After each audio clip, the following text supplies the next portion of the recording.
I never imagined that a simple ride home could change everything between us. The night smelled of rain, the air warm and heavy, and I could still hear the faint hum of cicadas outside the station. I saw her car pull up, headlights slicing through the mist, and my chest tightened without warning. We hadn't been this close in years, not since that awkward distance grew between us after we turned 16. I told myself it was just family, just a normal reunion, but the moment I slid into the passenger seat and caught the scent of her perfume, familiar yet new, my heart skipped. Her smile was easy, but her eyes, they held something else. Something I couldn't name yet. The engine started, the road stretched out ahead, and I didn't know that every mile we drove would pull me deeper into something I could never undo. The train screeched to a slow halt, and the air outside the open doors smelled like cut grass and damp earth. I stepped down onto the cracked platform, the soles of my shoes clicking softly, and for a moment I just stood there, letting the humid summer air wrap around me. It had been so long since I'd been back here that everything felt familiar and strange all at once. The station was quiet, only a few people milling around, their voices echoing faintly. I clutched the strap of my bag tighter, scanning the small parking lot beyond the fence. Somewhere out there, she was waiting for me. My cousin. The same cousin I had grown up with, the one I used to spend entire summers with, running through fields, sneaking cookies from the kitchen at midnight, telling secrets we never told anyone else. But that was years ago. Years before the space between us grew wider. Years before we stopped calling each other just to talk. Years before a strange tension crept into the edges of our conversations. I kept thinking about the last time we were together, awkward smiles, short answers, her glancing at me then looking away. It wasn't a fight exactly. More like a slow drifting apart, the kind you don't notice until it's too late. I had told myself over and over that it was nothing, that people grow up and change, but there was always that little ache, that small feeling of something unfinished between us. My phone buzzed in my hand, a short message lighting up the screen, "Here." I looked up just in time to see her car turn the corner into the lot, headlights washing over the asphalt. She had the same car she'd had for years, but cleaner, shinier somehow. It rolled to a stop in front of me, and for a second I just stood there, staring at her through the windshield. She smiled, that familiar tilt of her lips I'd seen 1,000 times before, but there was something in her eyes I couldn't quite read, something softer, heavier.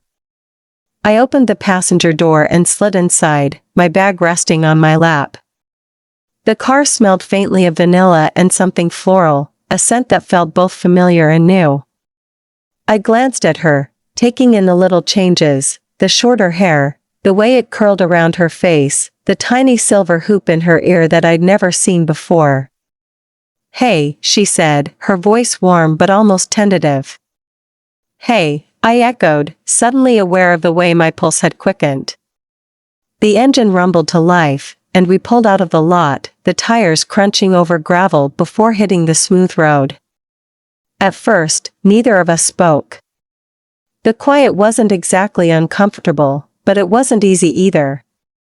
My mind kept drifting back to when we were kids, to nights spent lying on the grass staring at the stars, to afternoons curled up in the same blanket watching movies, to the times we whispered about things we didn't understand yet. We used to be able to talk about anything. Somewhere along the way, that had changed. "How was the trip?" she asked finally, glancing at me for just a second before returning her eyes to the road. "Long," I said, smiling faintly. "But it's nice to be back." "Yeah," she murmured, and I noticed her hands tightening slightly on the steering wheel.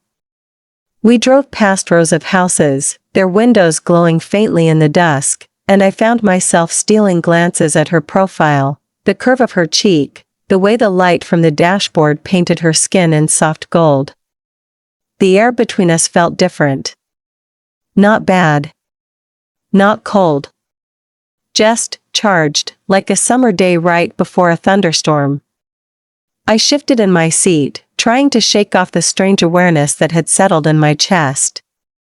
It was just family, I reminded myself. Just my cousin. Nothing more. But when she turned toward me at the next stop sign, smiling that same quiet smile, I felt something stir in me, something I didn't want to name just yet. We kept driving, the town slipping by in a blur of streetlights and shadow, and I didn't know that this night was about to take us somewhere I could never have predicted.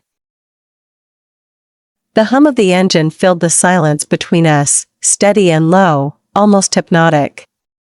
Outside, the sky was folding into darkness, the last streaks of orange fading behind thickening clouds.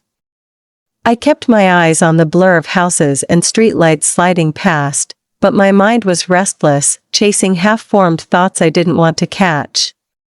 She asked about my job, about the city, about whether I still liked the same coffee place we used to go to. I answered, my words light and easy, but inside I was hyper-aware of every small movement she made. The way her fingers drummed softly against the steering wheel when she wasn't shifting gears. The subtle rhythm of her breathing. The faint clink of a bracelet on her wrist when she reached to adjust the air vent. Her perfume, sweet but grounded, drifted toward me every time the car hit a bump. It wasn't overpowering, but it was enough to pull me closer in my seat without realizing it. We laughed once, briefly, when she reminded me about that time we got lost riding bikes to the creek and ended up 2 towns over. The sound of her laugh had barely changed, maybe a little deeper now, and I found myself holding on to it in my mind longer than I should have. She slowed the car as we came to an intersection, but instead of turning toward the main road, she veered right, taking a narrower street lined with tall trees. Shortcut, she said casually, her eyes flicking toward mine for a moment before looking back at the road. I nodded, even though I knew this wasn't the fastest way. The shadows here were heavier, the road quieter except for the occasional rustle of leaves in the warm wind. I shifted slightly, my knees brushing against the glove compartment, the space between us feeling smaller somehow. I didn't think you'd come back this year, she said after a pause, her voice softer now, almost hesitant. I wasn't sure I would, I admitted. But I guess I missed it. Missed everyone. She gave a small smile, though she didn't look at me. I missed you too, she said, and for a moment I wasn't sure I'd heard her right. I glanced at her profile in the dim light, searching for any sign that she was just being polite, but her expression was unreadable. We rolled to a slow stop at a red light, and in the quiet that followed, I could feel my heartbeat in my ears. She glanced over, holding my gaze a fraction longer than felt casual. There was no obvious reason for it, just 2 cousins sharing a look in the middle of a quiet street, but something about it made my chest feel tight. The light turned green, and she shifted into gear, the car gliding forward again. I wanted to say something, ask her what she meant by missing me, but the words tangled up in my throat. Instead, I stared out the window, watching as the neat rows of houses gave way to long stretches of unlit road. The headlights carved out a small world in front of us, the rest swallowed by the dark. I noticed she was driving slower now, like there was no rush to get anywhere. The air in the car felt warm, maybe from the heater, maybe from something else. I rolled the strap of my bag between my fingers, my thoughts spiraling back to the way we used to sit together, close enough to bump shoulders, comfortable enough to stay quiet for hours without it feeling strange. I told myself that's all this was, that the warmth I felt was just the echo of old familiarity. But deep down, I wasn't so sure anymore. The road narrowed, and the trees seemed to lean closer as if listening in on us. The air outside was heavy with the smell of rain, though it hadn't started falling yet. The sky was a deep, restless gray, and the only light came from the car's headlights, casting long beams that slid over the damp asphalt. She slowed the car and glanced at the dashboard, muttering something about wanting to check directions. I thought she would pull over for just a second, maybe to look at her phone, but when she eased the car to a stop under the broad shade of an old oak tree, she didn't reach for anything. She just let the engine idle, the soft vibration humming beneath us. For a moment, neither of us moved. I stared out the passenger window, my breath leaving a faint cloud against the cool glass, but my attention kept slipping back to her. I could feel her looking at me in the spaces between blinks, those small stolen glances that carry more weight than words. "Remember this place?" she asked, her voice quiet, almost uncertain. I turned toward her, my eyes following the vague outline of the road ahead, and then it hit me, we'd stopped here before, years ago. We were teenagers then, out too late on our bikes, resting beneath this very tree and pretending we weren't afraid of the dark. Back then, everything felt simpler. "Yeah," I said softly, my lips curling into a faint smile. "We used to think this was haunted." She laughed gently, but it faded quickly, leaving a fragile kind of silence between us. She shifted in her seat, tucking one leg slightly under herself, turning her body a little more toward me. "I've missed this," she murmured, her eyes holding mine for longer than I was ready for. My chest tightened, and I felt a faint heat creep up my neck. There was something in her gaze I couldn't quite name, something that made my pulse stumble. "Missed what?" I asked, though my voice came out quieter than I intended. "You," she said simply. No hesitation, no playful tone to soften it. Just the truth, or at least the truth as she felt it. My mouth went dry. I didn't know what to say, and so I said nothing, letting the words settle in the air between us. She looked away first, her fingers brushing over the steering wheel as though she needed something to do with her hands. The rain began as a few scattered drops against the windshield, soft but insistent. We both listened to it for a while, the sound filling the quiet, making it easier to breathe but somehow harder to think.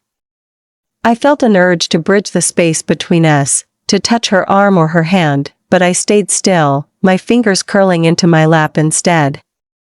"I don't know why we let things get so distant," she said after a moment, her voice lower now, almost as if she were talking to herself. I swallowed, my throat tight.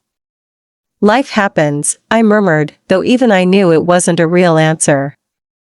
She gave me a small, knowing smile, one that made my stomach flip. The oak tree outside swayed gently in the wind, the branches whispering against the roof of the car. I couldn't remember the last time I had been so aware of the way someone looked at me, like she was holding back 1,000 thoughts and choosing carefully which ones to let slip. The rain picked up slightly, each drop catching the glow of the headlights as it slid down the glass. I felt the weight of the moment pressing in, like the air had thickened and we were both caught in it.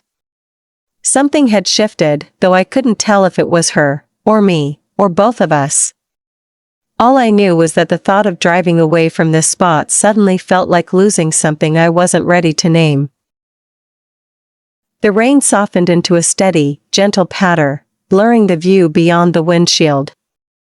Streetlights were far behind us now, and the world outside the car felt like it had been swallowed by shadows. Inside, the air was warm, carrying the faint, lingering scent of her perfume mixed with the fresh dampness drifting in through the tiny crack in her window. She leaned back slightly, her hands loose on the steering wheel now, no longer in a hurry to move. "It's been a rough year," she said quietly, her voice steady but tinged with something heavier beneath it. I turned toward her, surprised by the sudden honesty in her tone. "Breakup," she added after a pause, glancing at me with a faint, almost embarrassed smile. "Wasn't exactly mutual." I searched her face in the dim light, trying to find the right response. "I'm sorry," I said softly, meaning it more than I expected. She shrugged, looking back out at the road ahead, though we weren't going anywhere. I'd been lonely, she admitted, her fingers tracing an absent pattern on the steering wheel. Not just relationship lonely. I mean, I've missed having someone who really knows me. Knows all the stupid stuff and the weird parts and doesn't care. Her words landed somewhere deep in me, stirring something I thought I'd buried years ago. I swallowed hard, my eyes drifting to the soft curve of her jaw, the way her hair curled slightly against her neck. The rain against the windows was almost hypnotic, each drop sliding down in slow, wandering paths. For a long moment, neither of us spoke.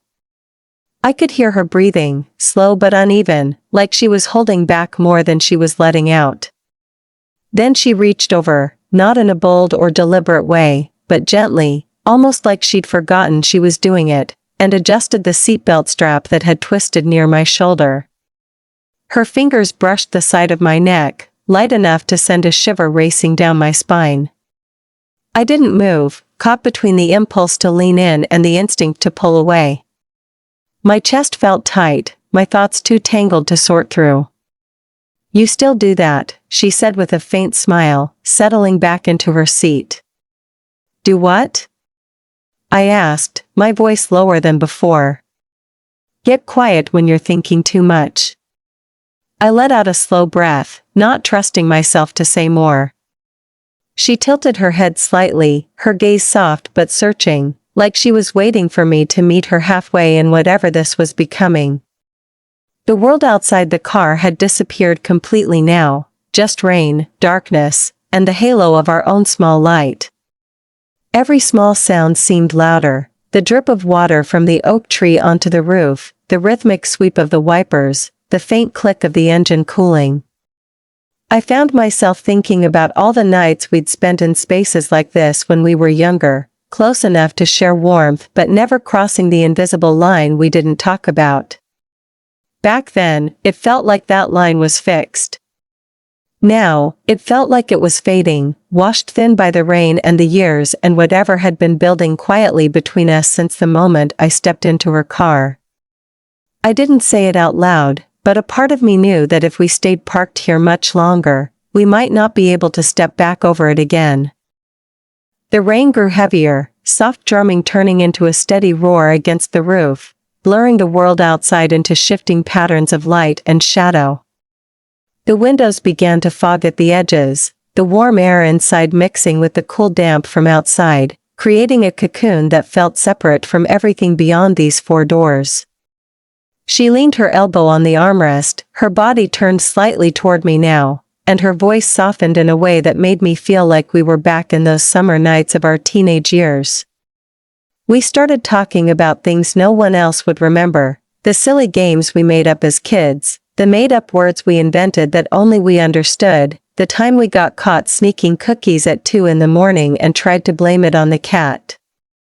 Each memory pulled us closer, not just in conversation but in the quiet way our bodies seemed to angle toward each other without thought. I noticed how her smile lingered longer now, how her eyes would hold mine a second too long before drifting away again. We both laughed more freely than we had all evening, and for a while, it felt like we were simply finding our way back to what we'd lost. But under the laughter was something else, something unspoken that hummed quietly between us. She reached into the center console and pulled out a bottle of water, holding it toward me. As I reached for it, our fingers brushed, not an accidental graze, but slow enough for both of us to feel it. Neither of us pulled back quickly. It was a tiny moment, the kind of touch that in other circumstances would mean nothing, but here it seemed to carry weight. My heart picked up, my grip on the bottle a little too tight as I murmured a quiet thanks. She gave me a small, almost knowing smile, and I wasn't sure if it was my imagination or if her hand lingered near mine just a second longer than necessary. The wipers moved back and forth in slow, deliberate arcs, the rhythmic sound filling the silence that followed. Outside, the rain streaked down in endless silver lines, making the street beyond look like it was melting into the night. She shifted in her seat, her knee brushing mine briefly before staying there, close enough that I could feel her warmth. I told myself not to overthink it, but my thoughts kept circling back to that touch, that closeness. I could feel my pulse in my fingertips. Every so often, she would glance at me, like she wanted to say something but wasn't ready to. Her breathing was calm, but there was a focus in her expression, as though she was waiting for the right moment. I leaned back in my seat, trying to steady myself, but the air between us felt thick, charged in a way that was impossible to ignore. Our conversation slowed, not because we'd run out of things to say, but because the silences had grown louder, weighted, but not uncomfortable. I found myself studying her face in the soft dashboard glow, tracing the changes time had made and the pieces that had stayed the same. I remembered the way she used to look at me years ago, curious and unguarded, and I realized with a strange certainty that the look was still there now, only deeper, sharper somehow.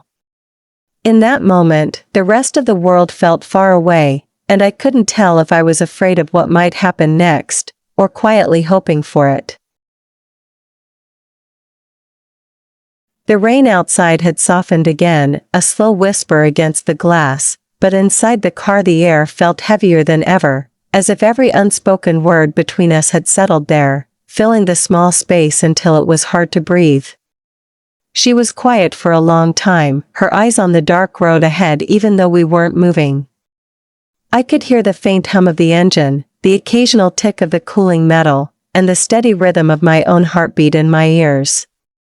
Then, without turning toward me, she spoke, her voice low and almost careful, like she wasn't sure if saying it out loud would change everything. "I've thought about this before," she said, and my stomach tightened instantly. I shifted in my seat, unsure what this meant, but afraid to ask. She glanced at me briefly, her eyes holding a weight I wasn't prepared for. "About us," she continued. "About how we've always been different." Her words hung in the air, heavy and certain. I could feel the pulse of them in my chest. "Different how?" I asked, my voice coming out softer than I intended. She hesitated, her gaze dropping to her hands on the steering wheel. Her fingers flexed slightly, as if she needed something to hold on to. "I've never been as close to anyone as I was to you," she said finally. "Not in that way. Not even with people I've dated." My throat felt dry, my mind scrambling to catch up with what she was saying. I thought of our teenage years, of how we'd gravitated toward each other even in rooms full of other people, of the strange warmth I used to feel just sitting next to her. Back then, I'd never tried to name it.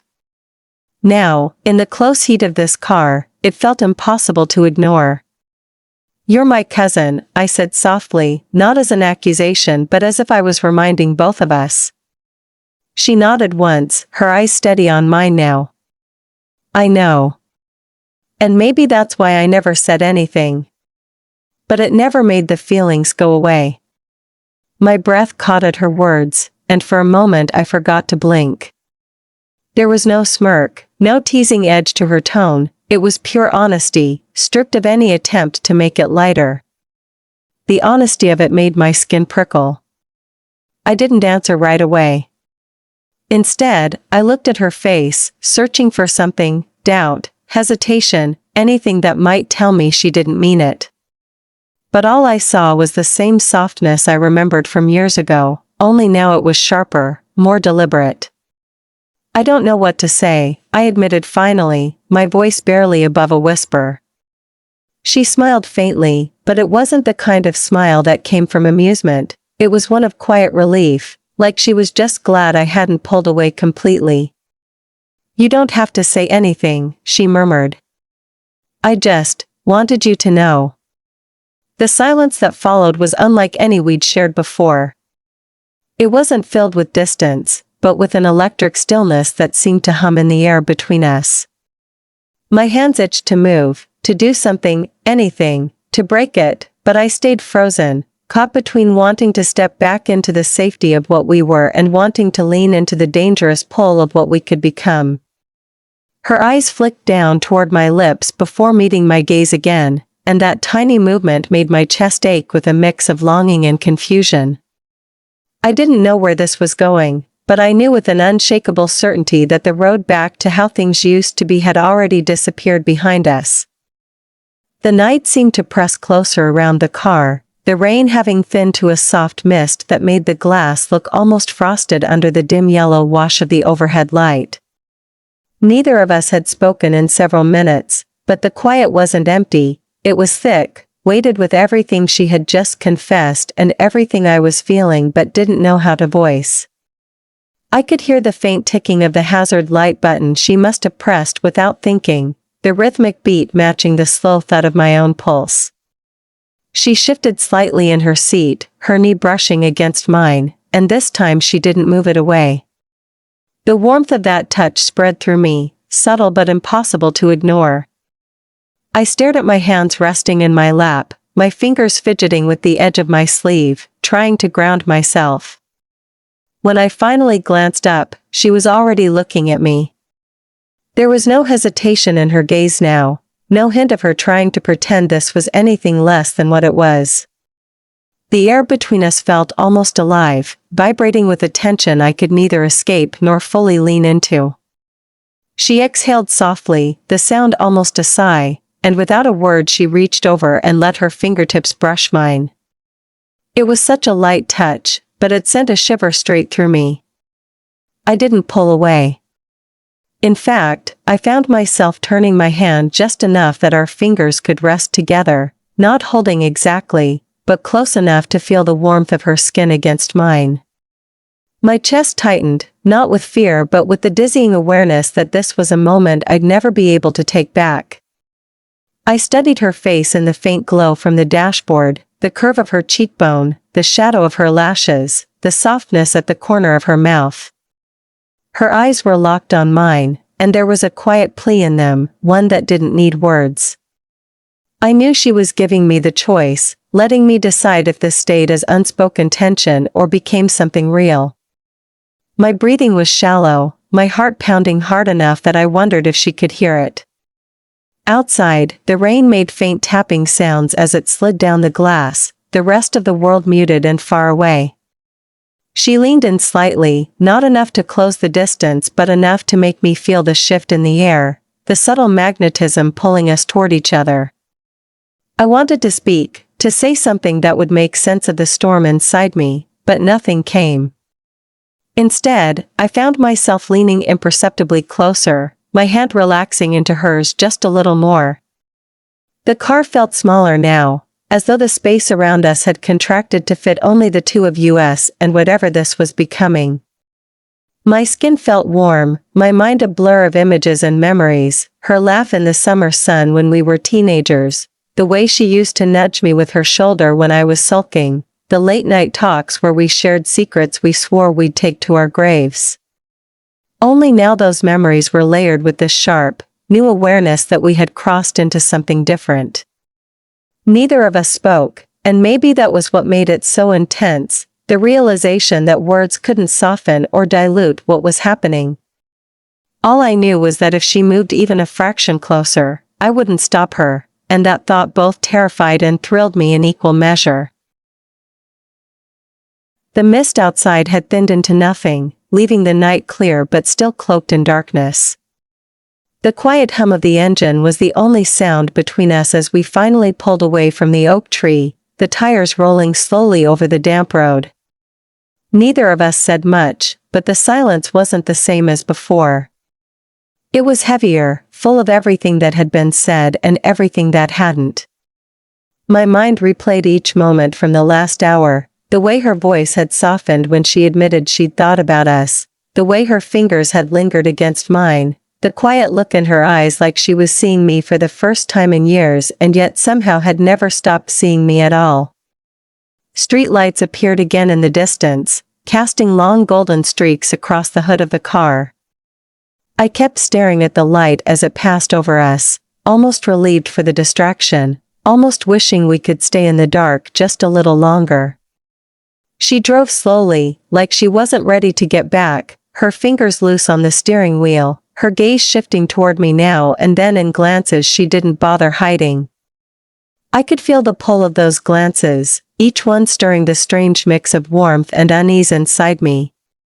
We reached the edge of town, the familiar streets sliding past like a half-forgotten dream.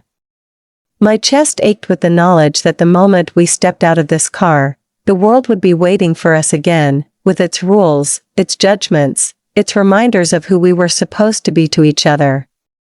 And yet, as we pulled up in front of the house, I found myself wishing for just a few more minutes, maybe even hours, where it was just her and me in this small, sealed world. She parked but didn't cut the engine right away. Her hand stayed on the wheel, her eyes fixed forward as if she was searching for something out in the darkness.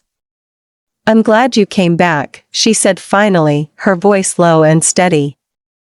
I turned toward her, studying the profile I had known for so many years, now made unfamiliar by the way my heart reacted to her. "Me too," I said, the words feeling heavier than I expected. She glanced at me then, her expression unreadable but soft, her mouth curving into the faintest smile. It wasn't the kind of smile that asked for anything, it was the kind that said she already knew.